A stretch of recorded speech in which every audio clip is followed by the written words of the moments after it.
Secret societies have flourished throughout history and count founding fathers and royals among their ranks. Members, most often men, have been tapped to join the Knights Templar, the Freemasons, the Bavarian Illuminati, Skull and Bones and Bilderberg. The allure of secret societies is part mystery, part legend. Conspiracy theories have surrounded them for centuries, with rumors of groups like the Illuminati being linked to everything from the French Revolution to the assassination of JFK. But it's important to separate fact from fiction. Here are the real stories behind history's most exclusive secret societies. 1. The Knights Templar. The Knights Templar were warriors dedicated to protecting Christian pilgrims to the Holy Land during the Crusades.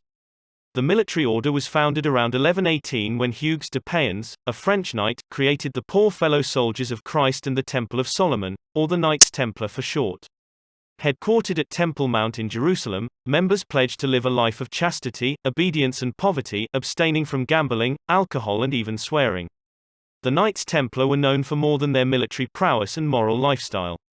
They became one of the most wealthy and powerful forces in Europe after setting up a bank that allowed pilgrims to deposit money in their home countries and withdraw it in the Holy Land. Their influence swelled to a new high in 1139, when Pope Innocent II issued a papal bull exempting them from paying taxes, and decreeing that the only authority they had to answer to was the Pope. At the apex of their power, the Knights Templar owned the island of Cyprus, a fleet of ships and lent money to kings. But not all kings were happy customers. What happened to the Knights Templar? When the Crusades came to an end after the fall of Acre, the Knights Templar withdrew to Paris, where they focused on their banking endeavors. On October 13, 1307, King Philip IV of France, whom the Knights Templar had denied additional loans, had a group of knights arrested and tortured until they made false confessions of depravity. In 1309, as the city of Paris watched, dozens of Knights Templar were burned at the stake for their alleged crimes. Under pressure from the French crown, Pope Clement V formally dissolved the order in 1312 and redistributed their wealth. Rumors that the Knights Templar guarded artifacts like the Holy Grail and Shroud of Turin began bubbling up among conspiracy theorists. Popular books and films like the Da Vinci Code continue to inspire curiosity about the Knights Templar today. Knights Templar symbol: the Cross of Lorraine. The Cross of Lorraine, Croix de Lorraine in French, is a double-barred cross that is featured prominently in the coat of arms of the Dukes of Lorraine. After Lorraine nobleman Godfrey de Bouillon became the King of Jerusalem during the First Crusade, the symbol became known as the Jerusalem Cross. When the Knights Templar arrived in the Holy Land, they adopted it as the symbol of their order. During World War II, the Cross of Lorraine was a symbol of the French resistance to Nazi rule. Some eagle-eyed observers have claimed to spot the Cross of Lorraine in the Exxon and Nabisco logos and even stamped on Oreo cookies. 2. The Freemasons. The Freemasons loom large in American history. After all, 13 of the 39 men who signed the U.S. Constitution were Masons. Founding fathers like George Washington, James Monroe, Benjamin Franklin, John Hancock and Paul Revere all counted themselves as members of the Fraternal Order. But who are the Freemasons? The Freemasons can trace their roots to the Middle Ages in Europe, a time when most craftsmen were organized into local guilds. Cathedral builders, by nature of their profession, had to travel from city to city. They identified one another via signs of their trade, like the builder's square and compass in Freemasonry's now iconic symbol. The earliest reference to Masons is in the Regis poem, or Hallowell manuscript, which was published in 1390, but Freemasonry as we know it today was founded in 1717. When 4 London lodges merged to form England's first Grand Lodge. Freemasonry quickly spread across Europe and to the American colonies. Freemason beliefs. Freemasonry is not a religion, though members are encouraged to believe in a supreme being, or grand architect of the universe. Masonic temples and secret rituals have brought them into conflict with the Catholic Church. The Church first condemned the Freemasons in 1738 and has gone on to issue around 20 decrees against them. In 1985, Roman Catholic bishops restated over 200 years' worth of these strictures in the face of an increased number of Catholics joining the order. The Church wasn't their only enemy. The secrecy of the Masons garnered such distrust in early America that it inspired America's first third party, the Anti-Masonic Party. Are there Freemasons today? Freemasons exist today, and the public image has been greatly influenced by the high-profile charity work of the Shriners, a subset of Freemasons also known as the ancient Arabic order nobles of the mystic shrine. The Shriners were founded by Freemasons in 1870 at New York City's Knickerbocker College and continue their volunteer work today. How do you become a Freemason?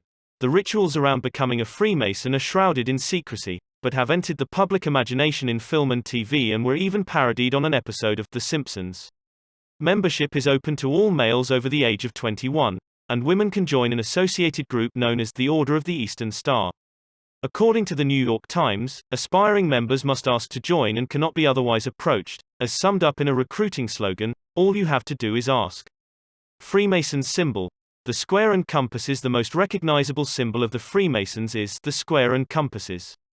The right angle of the builder's square is joined by a compass, a central tool in geometry which, according to some experts at MIT, is represented by the G at the heart of the symbol.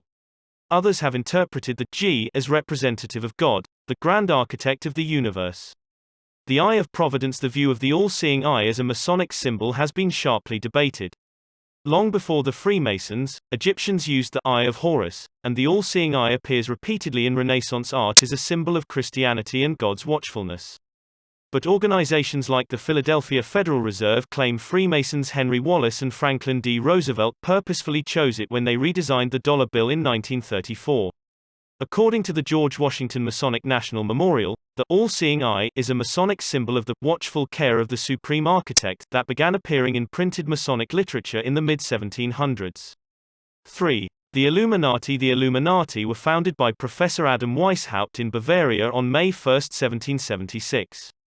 Weishaupt, chafing at the power of the conservative Catholic Church and the Bavarian monarchy, sought to cast aside organized religion in favor of a new form of illumination through reason. Inspired by the spread of the Enlightenment across Europe, he also drew upon ideas expressed by the Jesuits. He was a former member, the mysteries of the Seven Sages of Memphis, the Kabbalah and Freemasons. He recruited heavily from the latter group, infiltrating Masonic lodges in his quest to recruit some of the wealthiest and most influential men in Europe. Members of the Bavarian Illuminati, referred to as perfectibilists, were broken into three tiers of increasing power and drawn from societal elites including noblemen like former Freemason Baron von Nigg and writer Johann Wolfgang von Goethe. All communication was in cipher and members were given classical nicknames. Weishaupt's, for example, was Spartacus.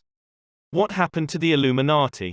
The organization flourished before being stamped out by Karl Theodor of Bavaria, who issued an edict making membership in the Illuminati punishable by death in 1787. But the death of the Bavarian Illuminati did not quell gossip about the clandestine activities, and conspiracy theorists have linked the group to everything from the French Revolution to the assassination of JFK. The Illuminati served as inspiration for Dan Brown's Angels, Demons and Foucault's Pendulum by Umberto Eco. 4. Skull and Bones. The Order of Skull and Bones is a secret society founded at Yale University in New Haven, Connecticut in 1832. Skull and Bones founder William Huntington Russell was inspired by an occult society he'd visited in Germany.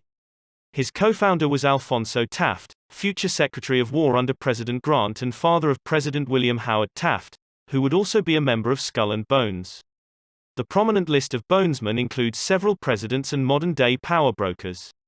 How do you join Skull and Bones? Each year, 15 seniors at Yale are tapped to join Skull and Bones. Their names are published in Yale Rumpus, though what happens behind the closed doors of the tomb, the windowless meeting space where bonesmen gather twice a week, is under wraps. Members take an oath of secrecy. Graduate members are referred to as patriarchs, while those undergoing initiation are called knights. Outsiders of the group are barbarians. Famous Skull and Bones members include Presidents William Howard Taft, George H. W. Bush and his son, George W. Bush, founder of Time magazine Henry Luce, former Secretary of State and presidential hopeful John Kerry, Fortune 500 elites and members of the CIA. The controversial 1986 expose America's Secret Establishment by Anthony Sutton claimed that Skull and Bones was out to create a new world order run by bonesmen, prompting myriad conspiracy theories. Symbol: Skull and Bones. The symbol of Skull and Bones is, appropriately, a skull with two crossbones. What's less clear is the meaning of the number 322 beneath them. Yale Alumni magazine points to a popular theory that it represents the year 322 BC, when Alexander the Great died. 5. Bilderberg. The first Bilderberg meeting was in 1954 and held at the Hotel de Bilderberg in the Netherlands, from which the organization gets its name. Convened by Prince Bernhard of the Netherlands, it was a gathering of powerful politicians from North America and Europe designed to foster warmer relations between the two continents among fears of growing anti-Americanism in Europe. While not strictly a secret society like the Illuminati or Freemasons, Bilderberg's high-profile attendees, previous guests have included Bill Clinton, Margaret Thatcher, Angela Merkel, Tony Blair and Henry Kissinger, and its use of the Chatham House rule blocking attendees from sharing what actually happens in meetings gives the group an air of mystery. Journalists are barred from reporting on it. Meeting minutes are not released. How do you get an invite to the Bilderberg meeting? Bilderberg attendees are selected by a dedicated international committee. Every year, about 120 to 140 people are invited, with about 2/3 coming from Europe and 1/3 from North America. The Washington Post reports that while backgrounds in government and politics are the most common, attendees from fields like academia, finance and media have also been included. Bilderberg meeting conspiracy theories. The level of secrecy surrounding the Bilderberg meeting have given rise to many rumors, including unproven theories that Bilderberg attendees are behind the creation of the European Union, the invasion of Iraq and the bombing of Serbia, reports the New York Times. Conspiracy theorists have painted the group as plotting a new world order. Their official website maintains, thanks to the private nature of the meeting, the participants take part as individuals rather than in any official capacity, and hence are not bound by the conventions of their office or by pre-agreed positions. Publicly known topics of conversation for this year's Bilderberg meeting are Brexit, cybersecurity and climate change. What happens behind the closed doors of these secret societies has caused debate for centuries. What's clear is that they continue to spark the imagination and curiosity of the public.